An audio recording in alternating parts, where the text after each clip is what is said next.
What's going on, guys? Welcome to the video. So, for the second episode of In Conversation with Yash Chauhan, we have with us Major Mohamad Ali Shah.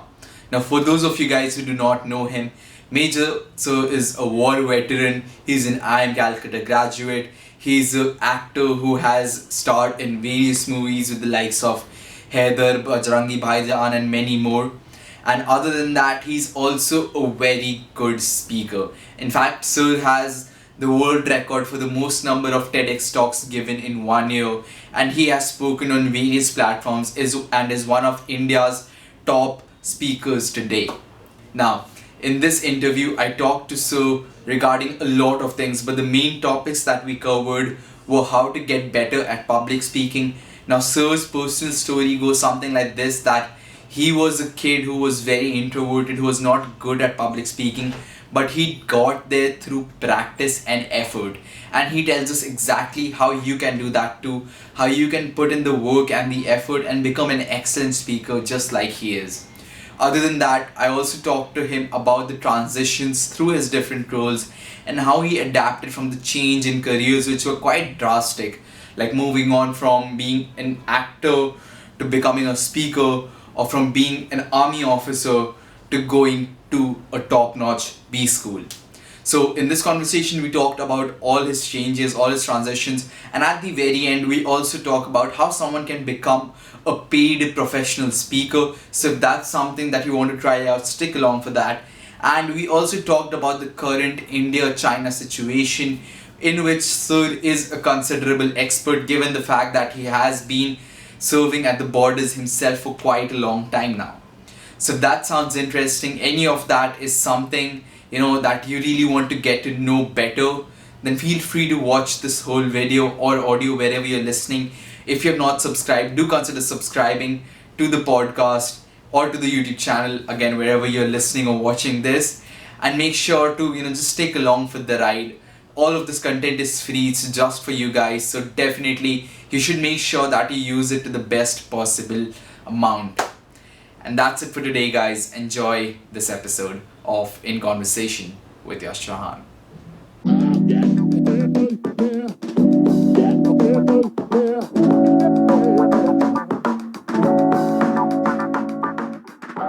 What's good, you guys? So today we have with us the one and only Major Mohamad Ali Shah. For those of you guys who don't know him, he is a war veteran. He's an actor. He's a motivational speaker. He has done everything you can expect in his life. He's also an IIM graduate, and it's an honor to have him on the show today. Thanks a lot for being a part of the podcast, sir. It means a lot to me. Thank you for having me over, Yash. Sir, let's begin by getting to know you. So, could you please tell the audience a bit about yourself, who you are, where you're from? Sure, Yash. I grew up in a boarding school. My father was in the army. So that's the best way to raise an army brat because after every 2 years or so, you would keep getting posted out. So I went to one of the best schools of the country, I would call it Lawrence School, Lovedale. Went to one of the best colleges in India, I would say, to Ferguson College, Pune. Came to Delhi, worked at the call center, Genpact, G Capital International Services. Joined the army, the Short Service Commission for 5 years, was deployed at the Indo-Pak border at the line of control for 2 years. Went to the Northeast, did an ADC tenure, which is supposed to be a very prestigious tenure. Then I went to the Assam Rifles on deputation to the paramilitary, that is. Led the Assam Rifles marching contingent at Rajpath, New Delhi. Was awarded a commendation card for exceptional and meritorious service to the nation on 15th August 2007. On 26 January 2008, I led the contingent. I got through IIM Calcutta. I went and studied management at IIM Calcutta, got placed on campus. I worked in the corporate sector. I worked in this company for 4 years where I was placed. Thereafter, I switched over to Mahindra and Mahindra for about a year. Thereafter, I got a film offer from Vishal Bhardwaj. There's a film he was making in Kashmir called Haider, which ended up Definitely, winning the 5 national Shahid Kapoor. awards. Shahid Kapoor, that's right. So I acted in Haider with a very different getup, of course. Thereafter, I became a part of the team of Bajrangi Bhaijan, which again got a national award. And then my journey into the film industry started, and I kept doing theatre. I kept doing plays all this while, which I had been doing earlier as well. I won Mr. Pune Talent in the year 1999, which I don't think I was very deserving of, but I think God was just kind to me. I happened to win it. Last year, 2019, I got my first invitation to speak on a TEDx platform. So I spoke at the TEDx event. I wasn't very deserving of it. I don't know how it happened. Something I said there which connected with everyone, perhaps, which resonated with all the audience, and they ended up giving me 3 standing ovations during the talk. The talk wasn't over, and they were standing up in respect for me. And through word of mouth, it went on in the TEDx circles, and then a week after that, I got another invitation to speak on a TEDx platform from Hyderabad, a college in a very prestigious college in Hyderabad. They invited me over. After about 20 days, another TEDx event invitation from Raipur, and so on and so forth. It kept going on. Then Became a came a cycle. time that in cycle, that's right. Then came a time there was not a single TEDx event happening in India, in a country, and I had not received an invitation for that. It didn't happen. Every single talk in India thereafter, there came a time when I was invited. Makes And having given 16 TEDx talks from that day, from my first talk, to giving international TEDx talks outside India as well, to going out and speaking, to doing, I mean, it's been a great journey. Last year, definitely. 2019, once again, I was invited to the prestigious Cambridge University to come and deliver a talk over there.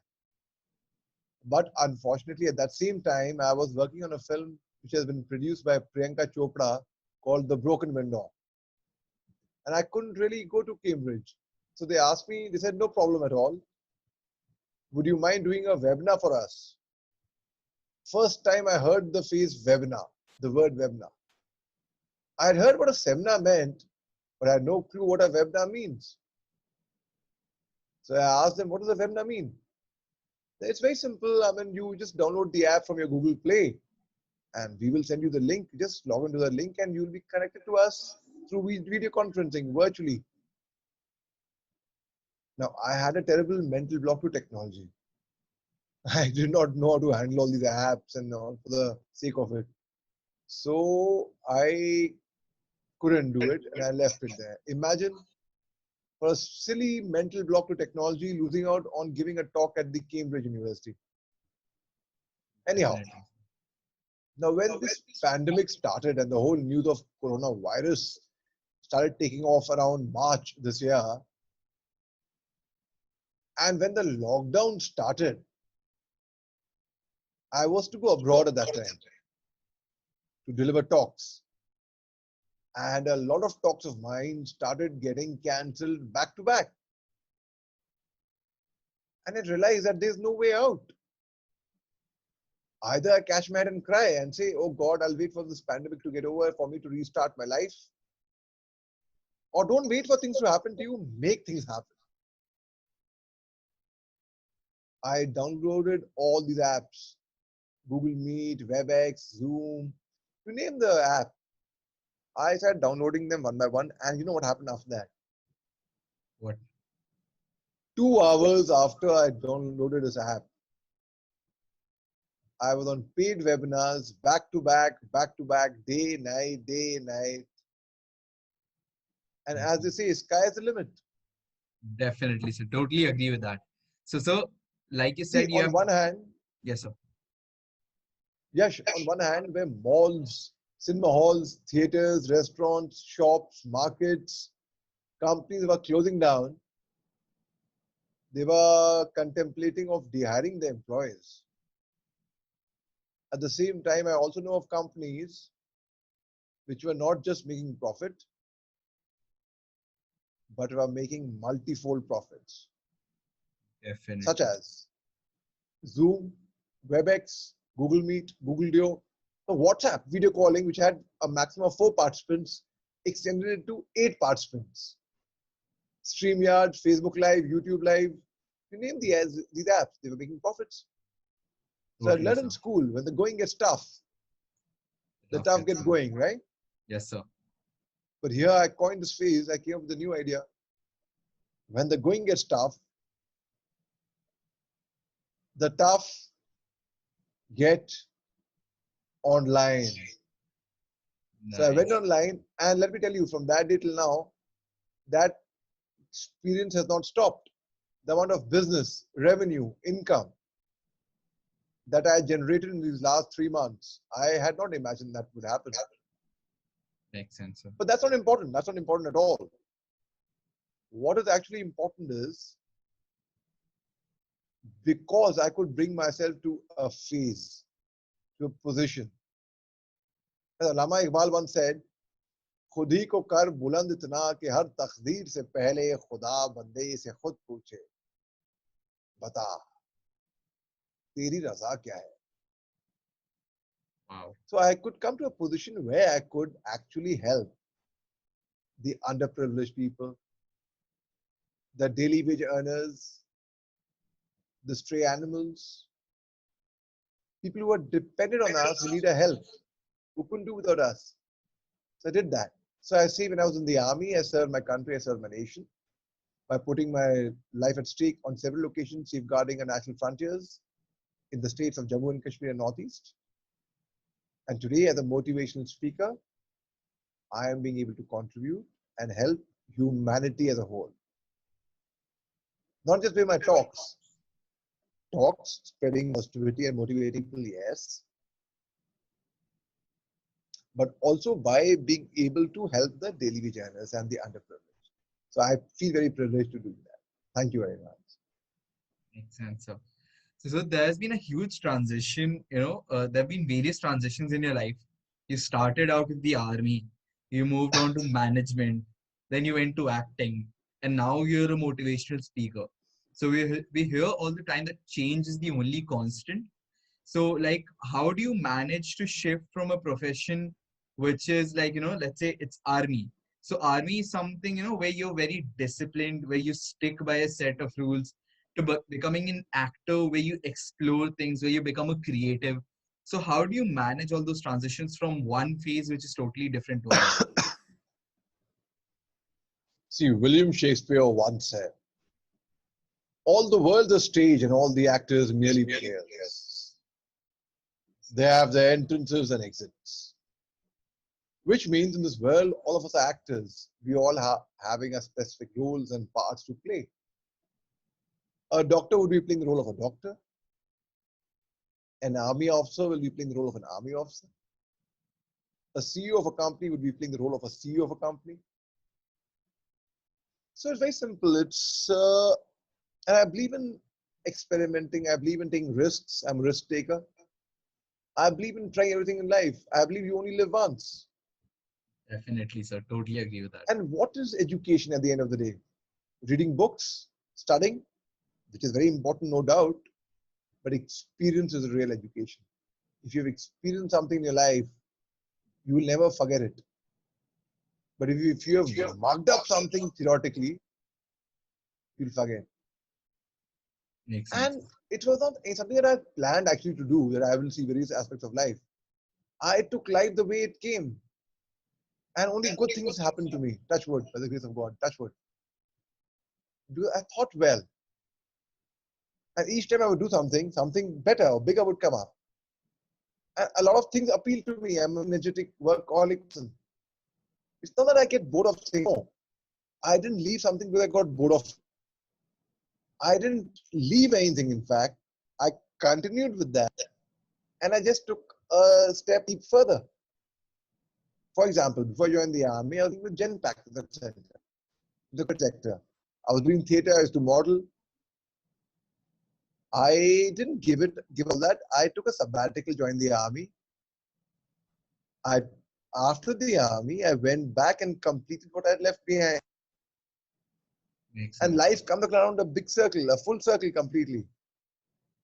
So it's Totally. our thoughts, a manifestation of our thoughts. They'll all come true. I always thought well, so good things happen to me. Makes sense. Today, I feel privileged when my name comes among the topmost motivational speakers of the country. It is like a big privilege and an honor. I feel good. I feel at least in some field, कहीं तो भैया नाम कमाया इस निकम्मे लड़के ने. Yes, sir. Definitely.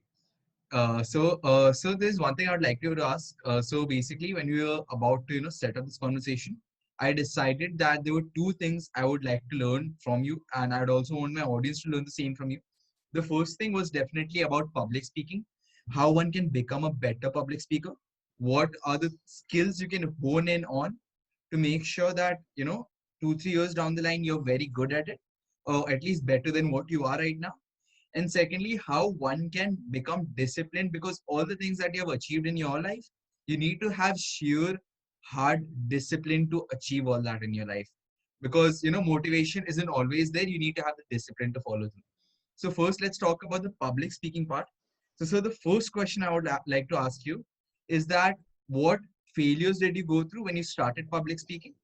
And how did you reach where you are right now, where currently you're one of the highest paid speakers of the country, and you're so well known and you've given so many TED talks. So what was the journey from being a person who could not speak up to being one of the best in the field? Yes, this is a story of a real life story of a small little boy who was in a boarding school away from his parents. Very underconfident, very shy, timid, introverted, constantly living in self doubts, not faring well in academics, not faring well in sports, not getting a chance. I will not say not faring well, but not getting a chance to take part in extracurriculars where the interest lies. Finally, he does get a chance. And this small little boy used to lisp, stammer, stutter, couldn't speak a single sentence straight, wasn't fluent. Each time he would, the name, the smallest name in the world perhaps, three-letter word, that name he couldn't pronounce straight. People would ask him his name, he couldn't give the name straight. Who went on stage the first time, and do you know what happened? What? Come on, come closer, all of you. I'll tell you. All of you, all of you who are listening to me right now, come closer. Come on, come on, come on. If you want to know the secret, yeah, that's better. That little boy went on stage and forgot his lines.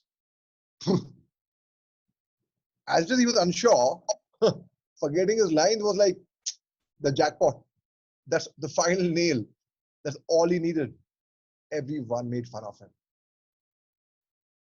He cried and cried and cried and cried. But crying is not a solution. So he worked on himself to such an extent, worked so hard. That very night, that boy still remembers. He took his English reader, went, sat before a mirror, put a pencil in his mouth. Because if you put a pencil, it's like, creating a load for yourself. You remove the pencil and you speak, you'll be very fluent then. It's like running with a load. You remove the load, you'll be flying. So he removed the pencil and he went through his English reader at least more than 10 times. The next class was English. And this shy, introverted, timid boy who would never speak in class. When the teacher asked, who will read? Very enthusiastically he lifted his hand. Yes, sir, I will read. And the whole class shocked, surprised. They all turned back and looked. Ah, this idiot, this clown, this joker is going to read. This boy couldn't pronounce his name straight, he's going to read. What a joke of the century. Let's hear him. See, there's a difference when you read something, when you memorize something, and when you speak something. Like right now we are speaking. So when he had read it so many times, he had almost memorized it. And he was obviously very fluent in it. So when he started reading it fluently, he managed to surprise everyone. And at the end of it, everyone clapped. Everyone clapped. When nobody wanted to be friends with this boy, everyone clapped for him. In the tea break, everyone came there offering the tiffins, biscuits, buns, tea.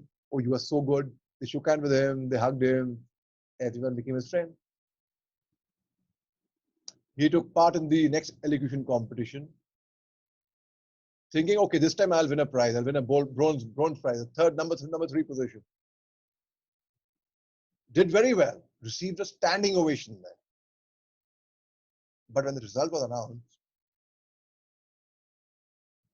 his name wasn't called out in the third position. Doesn't matter, he thought. Maybe I'll get the second prize, even better. So when the second prize result was being announced, he got ready, all set. He was sitting down, slouching. He got up. Okay, all set. Now my name is going to come. But when the second prize was announced, his name wasn't called out even then. The first prize, forget it. Let's no point talking about it because they are school heroes. They are people who have been getting the prize earlier as well. So he stands no chance. But when the first prize was announced, and the first prize goes to Mohamad Ali Shah, I am the little boy who was very shy, introverted, timid, underconfident. I was like, wow, unexpected. I didn't believe myself. I haven't got the first prize. There was no looking back thereafter. Every single elocution competition, I got the first prize. I won the best actor, the best debater, best in declamation, best elocution, you name it. And I won it all. Thereafter, I went to Pune to do my graduation. I won the Mr. Pune Talent competition. Wow. Thereafter, last year, I came on TEDx. And today I hold a world record for having been invited by TEDx, the maximum time in the world of the history of TEDx, which has been totally unprecedented. Now, how did that happen? A lot of perseverance, courage, toil, hard work, burning the midnight oil, the never given attitude, working on myself, being a constant learner, competing, not with anybody else, only with my own self, and trying to work on myself and improving by the minute, by the hour, by the day. So in Makes this sense. pandemic, I mean, also when I'm giving webinars after webinars, okay, I'll ask you a simple question. In this pandemic, we know a lot of people who are doing webinars, free webinars. Okay, so the next question that I would like to ask you is that you said right now that you always maintain a positive and an optimistic attitude about everything. So how do you manage to do that, considering the fact that right now there is so much negativity going around? Well, you have to just accept this entire thing, what the entire atmosphere, which people are calling negativity, as the new normal. When you accept this as the new normal and you make friends with it, you learn to become cheerful. And as they say, laughter is the best medicine. If you stress over it, tell you one thing, there's no vaccination till now which has come. There's no antidote to it. Definitely. So if we stress over it, would we be able to control the situation? No. No, right? But we can certainly control our own selves. We can have a control, a hold over our emotions. So when we when we have a control over ourselves and remain positive and spread positivity, it boomerangs and comes back to you in multi-folds in return. Remain cheerful, must raw. Take precautions, yes, take precautions. Pray to God, as it's said in Arabic, tie your camel first and then leave the rest to God. But for leaving the rest to God, you have to tie your camel first. Makes So sense. now as a motivational speaker, I realize in this pandemic, when as people perceive it as a lot of negativity is going around, if I can help by spreading positivity, it's the most gratifying feeling. And in turn, the positivity comes back to me only. So if I'm giving out my positive energies, I'm getting back multifold positive energies in return. As Renda Bryan describes, the more you give, multifold you get back in return. It's as simple as that, Yash. Makes sense. So that's great. So that's a great attitude to have, especially, like there are so many people who are stressing over the situation, and that's leading them nowhere, and it's making them feel worse than, they were feeling before, overthinking about that situation. And that's the reason why I recommend to so many people that start doing yourself, keep yourself busy. Like, learn a new skill, network with other people, start a YouTube channel. Like I started my YouTube channel after this pandemic hit. After the lockdown, that's when I There's a decided. couplet for you. There's a sheer I would like to say to you. It's for you, Definitely, sir. dedicated to you. Definitely, sir. It's by Majru Sultanpuri. Okay. Majrooh Sultanpuri ने भी खूब कहा, मैं तो अकेले ही चला था जानिब मंजिल, मैं तो अकेले ही चला था जानिब मंजिल, मगर लोग साथ आते गए और कारवां बनता गया. Wow. Right? Yes, sir. Definitely. That's so well said, sir. Thanks a lot for that, sir. That means a lot. So other than that, now moving on to the discipline part. But before we move on to the discipline part, I just have one last question. If there was one thing you could tell yourself when you started public speaking and you weren't so good, what would that be? Because I know the feeling that you have felt because I've been in the same place around 5, 6 years ago. And I know some friends who started public speaking who went to a couple of events, but they failed there. They were horrible, which happens to everyone in the beginning. But then they left, like they did not continue it any further. So, what would you like to say to such people who started, but then they left because they failed a couple of times and they felt embarrassed? So, what would you like to say to such people? I'll convey my message to them in a small poem. When things go wrong, as they sometimes will, huh? When the road you are trudging seems all uphill, when the funds are low and the debts are high, and you want to smile, but you have to sigh. When care's pressing you down a bit, rest if you must, but don't you quit. See, life is strange, huh? With its twists and turns, and many of us sometimes learn. And many a person turns about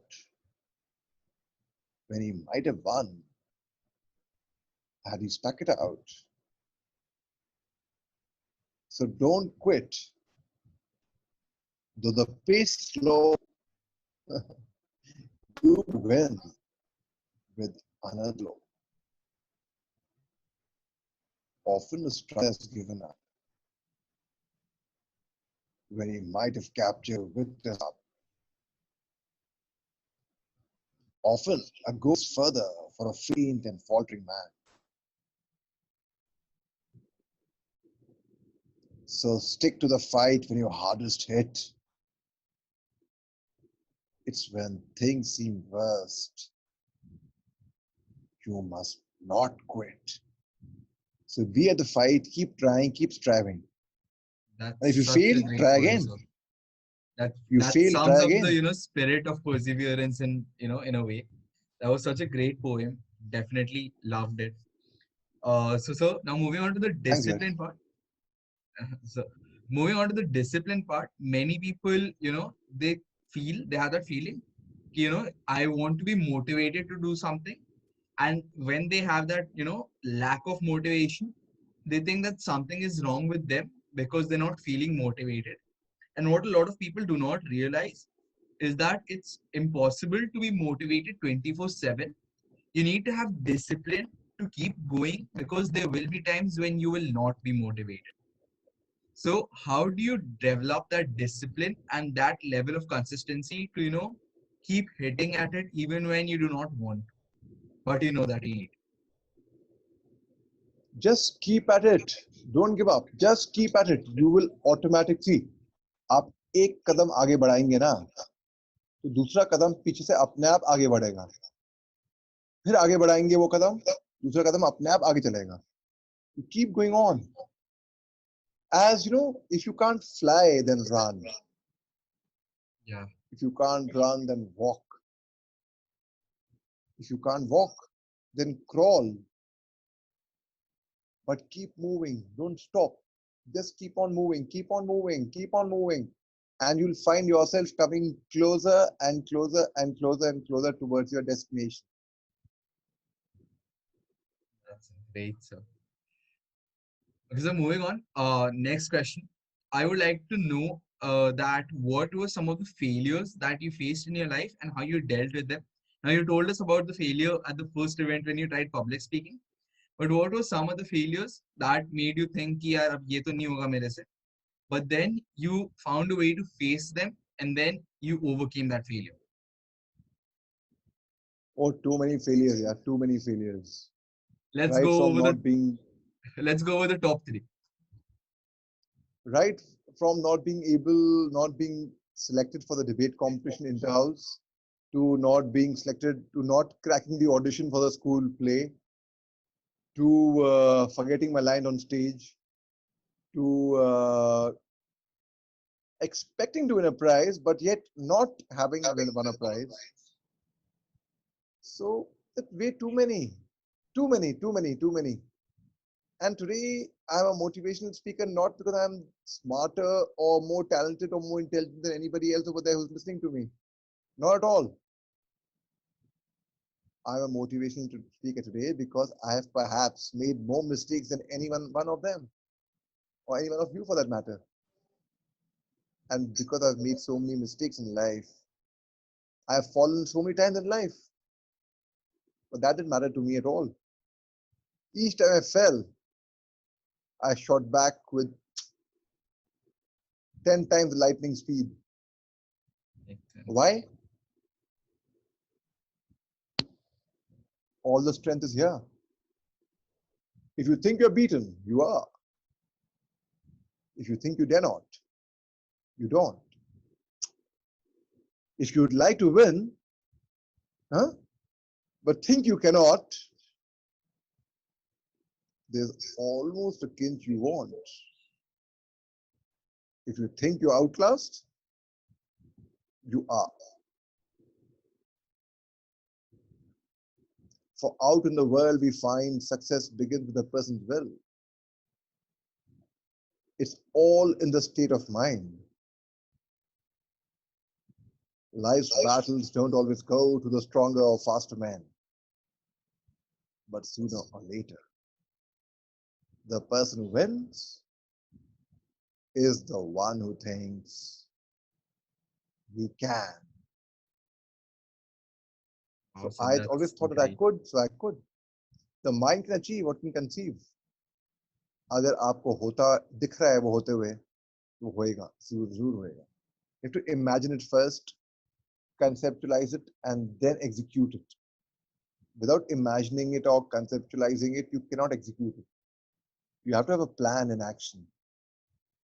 एक गोल, एक लक्ष्य, एक मकसद होना चाहिए ना आपके आगे. तभी Definitely. आप उसको अचीव कर पाएंगे. See, if I'm a good shooter but I don't have a target where to aim, what's the point of being a good shooter? Yeah, I should be a good shooter and I should know where I'm aiming. I will reach there. Aim for the sky. Definitely. At least you'll reach the mountain top. Totally, sir. For those of you who want to know where that poem was from, I'm pretty sure that was from Napoleon's Hill book, Think and Grow Rich. And I haven't recommended it You're before a on the well-read channel. person, very erudite. Yes, sir. So I'm just recommending it to the people listening to this. It's a very good book. Definitely read it or at least listen to the audiobook if you're not much of a reader. And it's a great book and it has really helped me out. And it was one of the fundamental books that I read. So moving on, that kept aside. So now last two questions for you. First thing would be something which is kind of in the heat right now. The India-China issue is, it's exceeding, it's escalating a lot. So what's your view on that? What do you think is going to happen in the future? And whatever happens, how do you think that's going to affect the economy And how do you think it's going to affect the people who are going to be entering the workforce?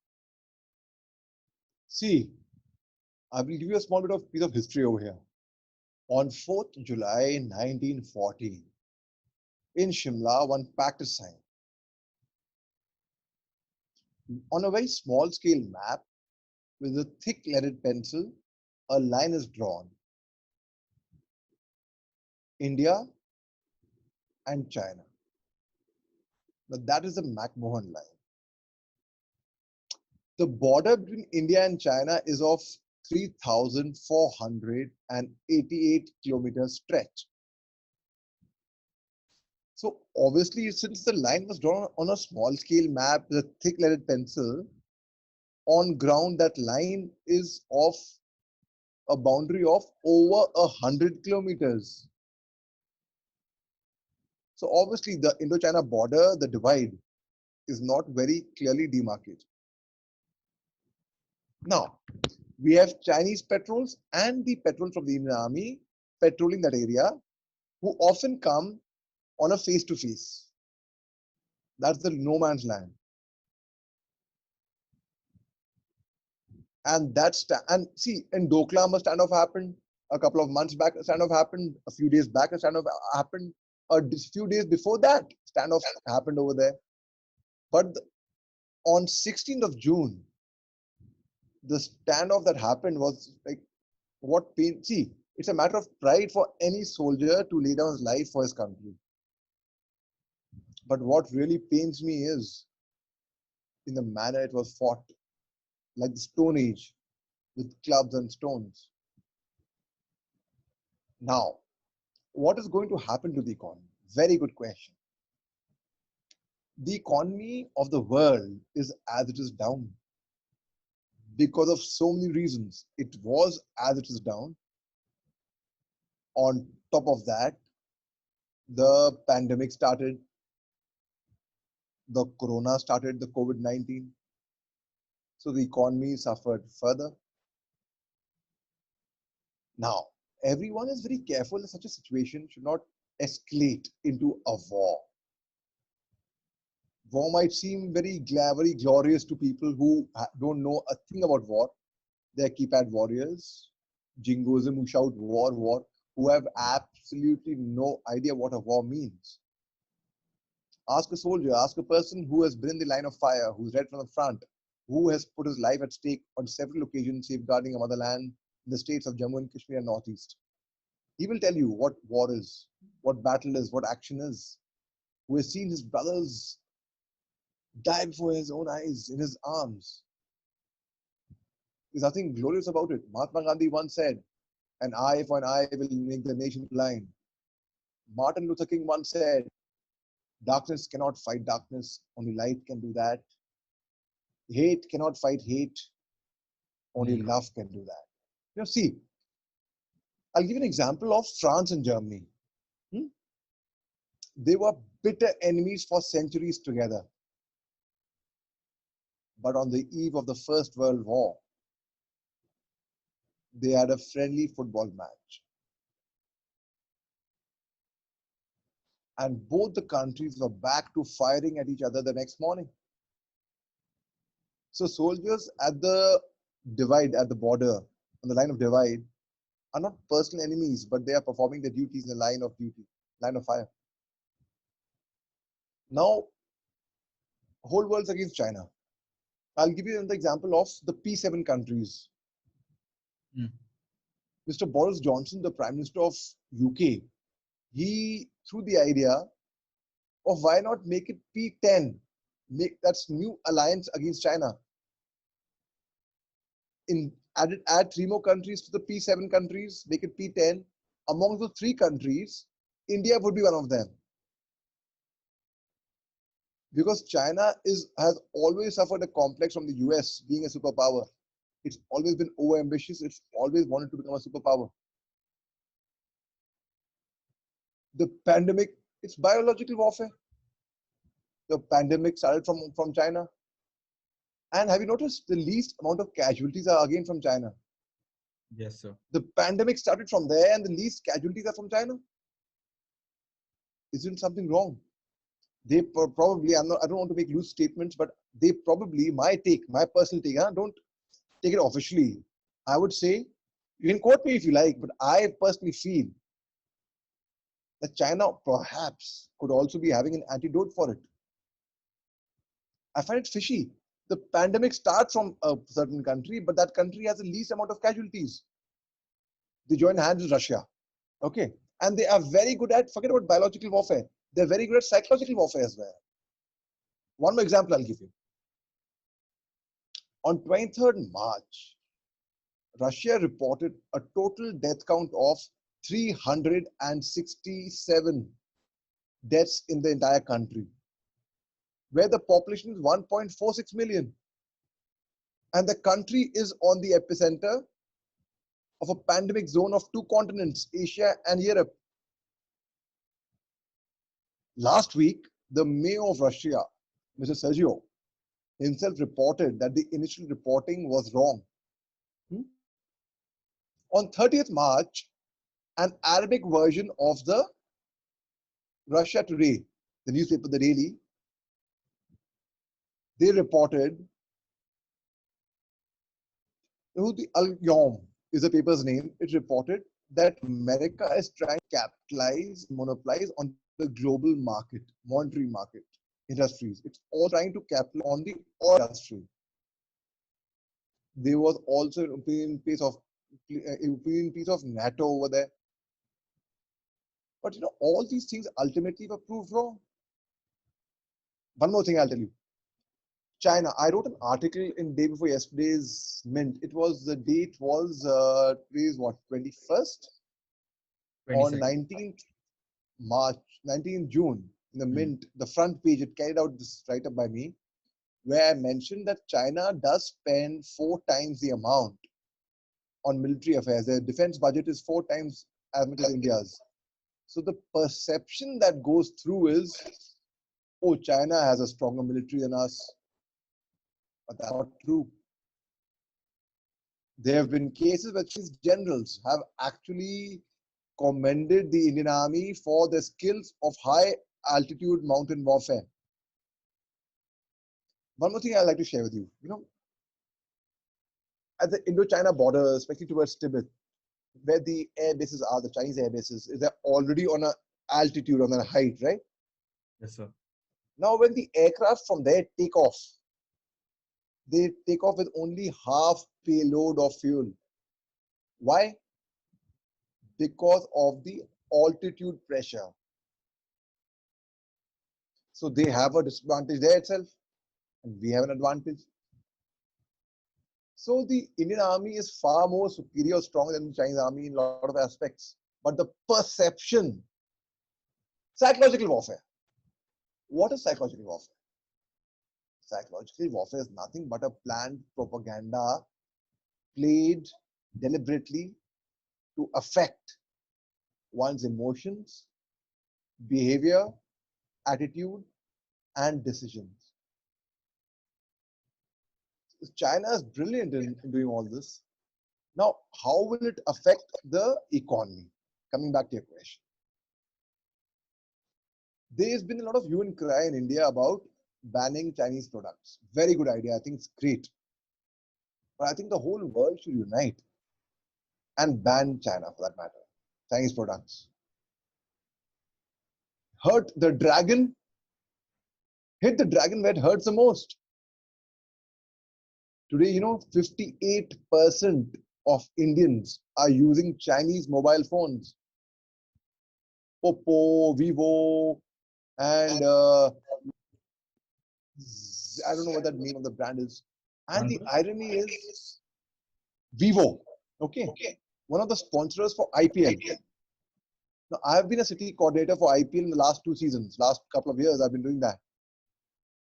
China does not even play cricket, but they're sponsoring the IPL. Isn't it funny? So they're only booming in economy. The only way to bring them down is through the economy, by banning their products. A lot of people perceive that we cannot do without Chinese products. Wrong notion. We certainly can. We are too lazy to attempt. We've got so dependent on that. We've become so soft. and so used to Chinese products that we don't know want to settle for anything else but China. We feel we cannot do without them. We certainly can. When there's a will, there's a way, and we should not let that will down. So world Definitely. economy is suffering, but we are all in the same boat together. If one country's economy is falling behind by so many years, other countries' economy is also falling behind. So we are at par, it's all right. And let's accept it. And the only way to take the economy forward is the society will not change unless and until we change our own selves. अरे Got पहले it. अपने घर की economy सुधार लो फिर देश की economy की बात करना भाई. In this pandemic in the last 3 months, the kind of income revenue that I generated was unimaginable, contributing to the national income, contributing to the per capita income, and the kind of countries I visited without passport and visa in the sense of a webinar, virtually unimaginable, unthinkable, day, night, day, night. So economy certainly is suffering. It's likely it could, but one should hit the dragon where it hurts the most. China, which is getting too big for its boots. No, we should learn from Vietnam. On 1st January 1979, what happened? The Chinese vice premier went to the USA for the first time and told the president of USA, Jimmy Carter, that the third child is getting too big for its boots. It's getting very naughty. It needs to be spanked. Hmm? Third child is referring to is Vietnam. So the Chinese army started invading Vietnam. They started attacking and started getting into Vietnam territory. The border guards of Vietnam were guarding the borders, the frontiers. The border guards saw the Chinese armies coming invading, started moving behind. It was a very strategic move. They moved behind deliberately. And the regular army of Vietnam was sitting there 20 kilometers behind the border. It was a trap. It was to tempt the army to come in. See, a wild cat, a leopard also takes, or a tiger also takes a few steps behind, huh? Before it leaps. You can't stand there and leap. You have to go behind and then leap. So it was a very strategically move. They lost initial territory, yes. But so what? They gained it back. And furthermore, so when the Chinese army ultimately came 20 kilometers inside Vietnam and made contact with the Vietnam's regular army, the regular army of Vietnam gave Chinese army hell to pay. And like how? And they taught them a lesson they would never forget the rest of their life.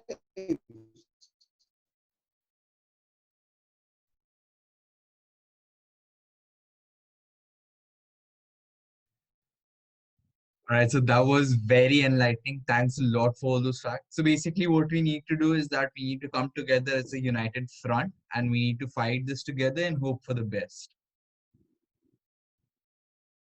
Correct. Definitely. So thanks a lot for that, sir.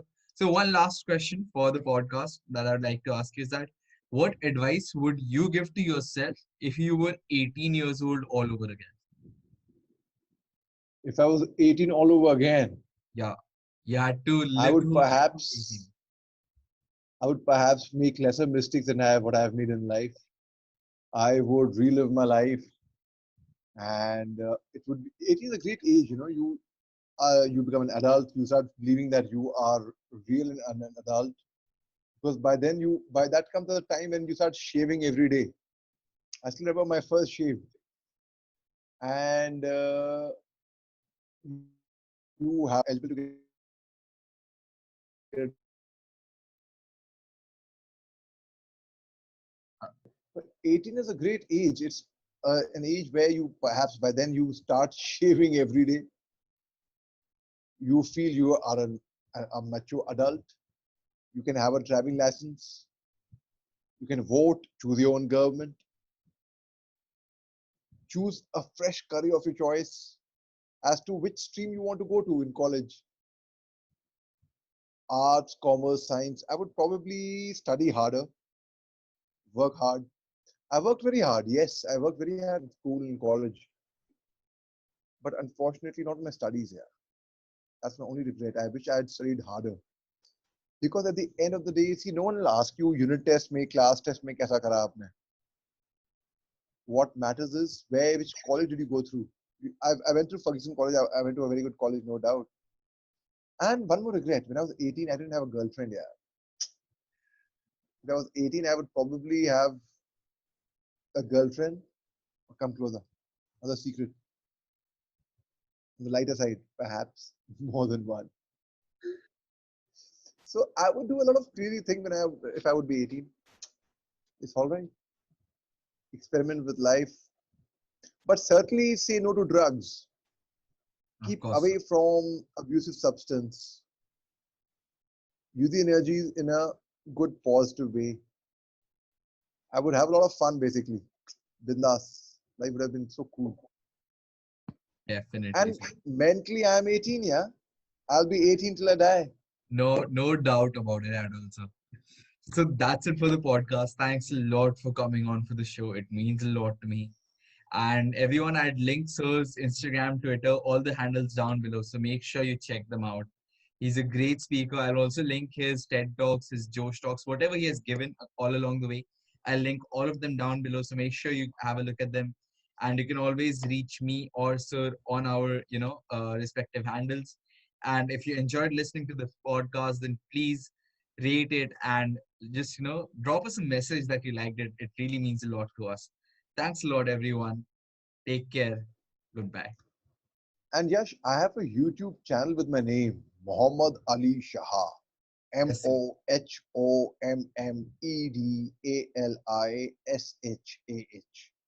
Okay. And the same story on Facebook. Anyone who sends me a message or a comment, 100% gets a reply personally by me. Anyone. Definitely. I'll link all those handles down below. Otherwise, I'll link Sir's Instagram, Facebook, Twitter, and YouTube channel. I'll link all of them down in the description. So make sure you have a look at it, Twitter and guys. Instagram, it is Major Ali Shah. Definitely. So, So I'll but link all the anyone, handles correctly. Not a problem. thanks, Yash. Thanks. Sure. So thanks a lot, everyone, once again for being a part of this. And it means a lot. Take care. Goodbye. Till next time.